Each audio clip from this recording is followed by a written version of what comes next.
Қайырлы таң оқушылар, жаратылыстану пәнін бастаймыз. Біз бүгін дыбысты қалай қаттырақ шығаруға болады тақырыбында сабақ өтеміз. Сабағымыздың оқу мақсаты дыбыс қаттылығы бойынша дыбыс көздерін жіктеу, қоршаған әлем құбылыстары, үдерістері мен нысандарын зерделеуге қажетті жағдайларды және зерттеушінің тұлғалық қасиеттерін анықтау. Балалар, дәптерімізді ашып, бүгінгі күннің жадын жазып, бүгінгі тақырыбымызды жазайық. Және де бүгінгі тақырыбымызды жазып болғаннан кейін, біз балалар бүгінгі сабақта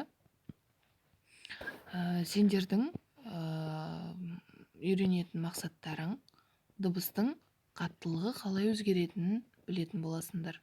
Ендеше дәптерімізге мына тірек сөздерді жазып аламыз. Қаттырақ, бәсеңірек. Біз бүгінгі сабағымызда осы сөздерге байланысты сабағымызды өтетін боламыз. Ендеше балалар, мына суретке қарайық. Және мына видеороликті қарап алыңдар.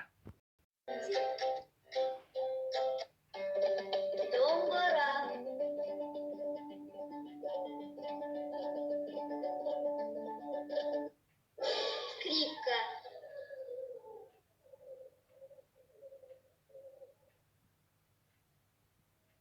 Вузло.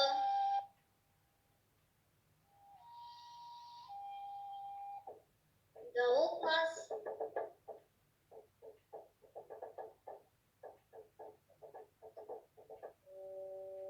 Обуз.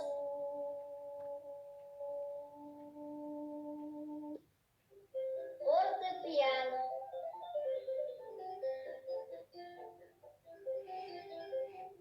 Орган.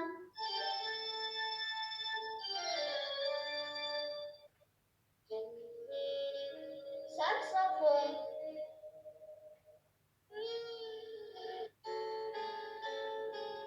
Гитара.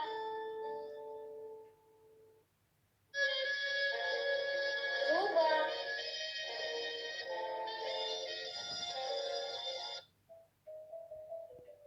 Музыка адам жанын жақындатуға тиіс. Жарайсыздар балалар, ендеше видеороликті қарап болсақ, мына суретке назар аударамыз. Бұл жерде қандай аспаптар бар? Бұл аспаптар туралы не білесіңдер? Аспаптардың қайсысы басқаларына қарағанда бәсеңірек дыбыс шығарады? Қайсысы қаттырақ дыбыс шығарады? Сазсырнай дыбысының қаттылығын қалай өзгертуге болады деп ойлайсыңдар? Дабылдың дыбысын қалай өзгертуге болады? Ал домбыраның дыбысын ше? Осының жауаптарын дәптерімізге жазамыз. Балалар, дыбыстардың барлығы бірдей бола бермейді. Оларды қаттырақ немесе бәсеңірек етіп өзгертуге болады екен.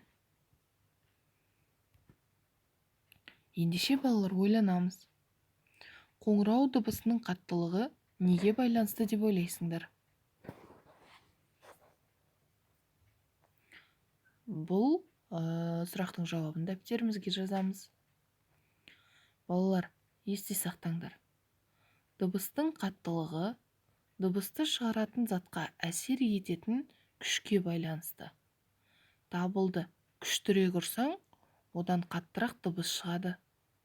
Сазсырнайды күштірек үрлесең, дыбысының қаттылығы күшейеді. Күш әлсіз болған сайын дыбысты бәсеңірек шығады. Мысалы, біз қаттырақ даусымызды шығарып сөйлейтін болсақ, даусымыз жаңғырып шығады, иә? Ал егер жай сөйлейтін болсақ, жайырақ сөйлейтін болсақ, онда даусымыз жай шығады. Сол сияқты күшке байланысты екен ол. Ендеше үй тапсырмасына, зертте тапсырмасын аламыз. Дыбыс қаттылығын қалай өзгертуге болады дейді. Балалар, үйден дыбыстың қаттылығын қалай өзгертуге болатынын зерттеңдер. заттардың дыбыстарының қаттылығы әртүрлі болады. Кейбір дыбыс көздерінен күштірек әсер етсе, дыбыс одан сайын қаттырақ шығады дейді.